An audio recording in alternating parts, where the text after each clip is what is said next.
What's up, everybody? It's Chase. We are back with another episode, another season 2 of the Act Protect Engage Academy podcast. So happy to be back with you guys for a summer session of the podcast. We had a really packed schedule lately with graduate school. So what we're going to do is we're going to really go hard on these next few episodes to try to pack as much in the beginning of the season as possible. Okay, so we want to start off strong. Shout out to all of our listeners, both domestically and internationally. Thank you so much for your guys' support. If you can do me a favor, we're on all platforms, all podcast platforms. If you could please either subscribe, right? That'd be great. Or you could write a review or rate us. All that stuff helps.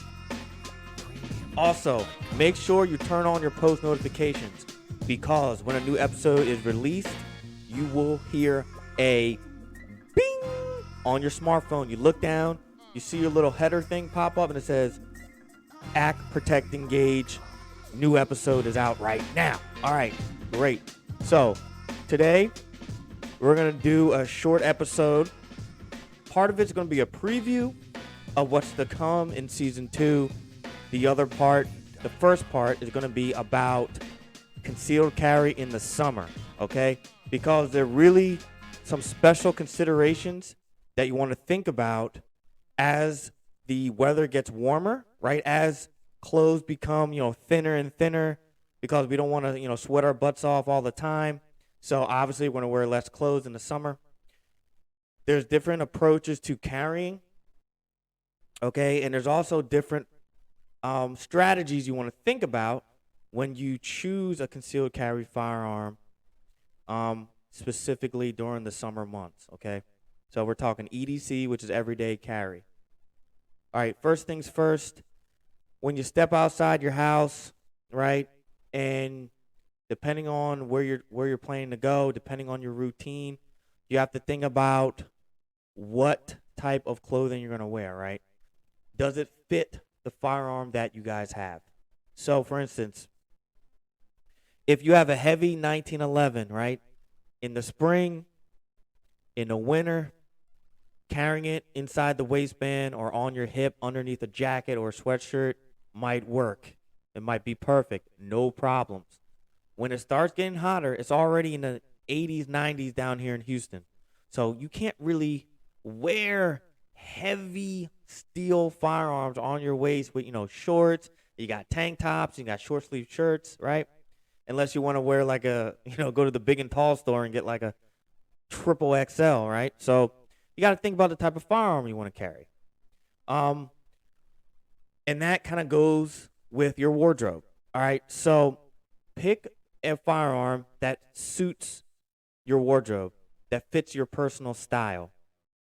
Okay, so if you're one of those people like me who wears medium shirts, I got to think about that. That's something I got to consider. I also got to consider the position that I'm placing my firearm on. So I have a few suggestions. For anyone who wants to carry, who has a semi-automatic pistol, I suggest you get it in a smaller caliber as you can, preferably 9mm. That's probably the lowest you should go. But, if all you have is a 22, all you have is a 22, right? You also want to look for a shorter, thinner slide, okay? A shorter, thinner slide. Also, a shorter, more compact grip, all right? Because those things are what's going to be visible on your waistline. Really, it's going to be your grip and the thickness and length of your slide that's going to determine how comfortable it is to wear with thin clothing on and what is visible to the outside, right? Maybe you don't care, right? Maybe you live in a state that has constitutional carry and it really doesn't matter. But depending on where you're going, let's say, you're going to a park, you're going to a kid's birthday party, out at a public place in a park, or you're walking your dog in a dog park, you don't necessarily want all your business showing, right? Keep that in mind, all right? So what I've found is for the summertime, the lighter, thinner, shorter slides right? The guns with the lighter guns with the shorter slides with the shorter grip are the best, right? So usually those come with a little bit reduced capacity, and usually those are single stack magazines, right? Those weapons usually come with single stack magazines. So, for instance, Glock 48, that's a great option. Okay, a Glock 48 is a 9 millimeter. It's thin, has a nice sleek grip, right? It's not gonna print too much. Okay, and it also doesn't really give up too many shots. You don't want to give up too many shots. All right, preferably. That's a good example of a semi-automatic. If you're into revolvers, the Smith and Wesson Airweight is a great weapon, reliable. It's a little bit snappy and it's not that comfortable to shoot. And I've always said, pick something that you're going to feel comfortable shooting and you're going to have fun shooting. But for a backup weapon, for something, if you got to run down to the gas station or you got to go just a quick trip to Walmart and it's 98 degrees and you have a tank top, you just want to throw a Smith and Wesson Airweight in your waistband or in your pocket, that's a great option. It's got pretty good capacity, and the 38 special is sufficient as far as power goes, right? So these are things you want to balance. You want to balance capacity, size, right? Wearability. I don't know if I made that word up, but wearability, like the likelihood, the likelihood that you're going to be able to wear it for sustained periods of time. Keep that in mind. If you plan on being out all freaking day, you don't want to carry something that's even heavy when you're walking down the driveway, right? You're going to be out all day. Keep that in mind. All right, so we're talking wardrobe. Think about that. We're talking capacity. Think about that. We're talking wearability. Okay, and we're talking about, the size of the firearm. These are all things we need to consider. You also might want to consider, what do you feel comfortable doing? If you feel comfortable wearing outside the waistband, if you're like, screw it, these are my rights. I live in an open carry state, then go ahead. That's your right, and there's nothing wrong with it. Just know that comes with its own problems, its own benefits, and its own problems. All right? I'm not going to go too deep into it. We're going to follow up on this right now, but that's a short little introduction. There's two pistols that I really, really think highly of. The Glock 48, if you're into semi-automatics. Glock 48, easy to shoot, accurate, thin, sleek, light, good capacity, 10 rounds. All right? For revolvers, if you're a revolver person, you got the Smith & Wesson 38 Special Airweight, right? Light, accurate, reliable, good construction.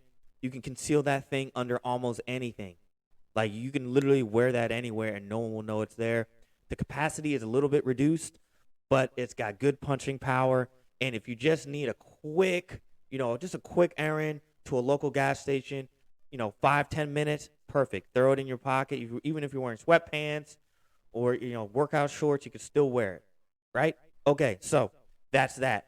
That's the intro to summer carry. Those are things I think you guys should consider, okay? Now, moving on. Part 2 of this short episode. We're talking about a preview of what's to come. All right? You already got a taste of a little bit of it. All right? We're going to talk about self-defense, right? Specifically for the summertime, different things that we're seeing, different crime trends, different things to look out for, okay? We're going to talk about what we can do to improve our personal safety, right, when we're out and about, and also strengthen our home defense, right? Things you should look out for, trends of the summertime of home defense, crimes against us, out and about or at our homes. We're going to talk about that type of stuff.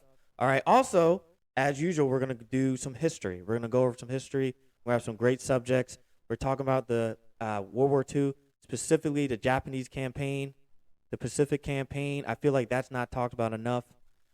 We're going to hit that pretty hard. We're going to talk about politics, current events, all type of great issues. So look out for all that stuff, okay? It's going to be a good season. It's going to be condensed. It's going to be a condensed season, all right? Because when I start my schooling again, later in May. It's real busy. You know, I'm trying to get great grades so I can set me up for my next step in my career. So we're going to go hard with these episodes. So expect an episode about every other day for about 3 weeks. All right. Thank you for listening. We love you guys. Make sure you please subscribe. All right. We got a lot of good stuff coming. All right. So remember, put God first, your family, work hard, get after it, grind, train hard. All right. Love you guys. God bless y'all. A.P.E.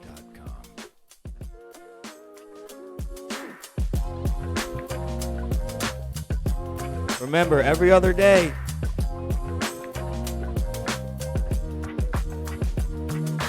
Premiumbeat.com.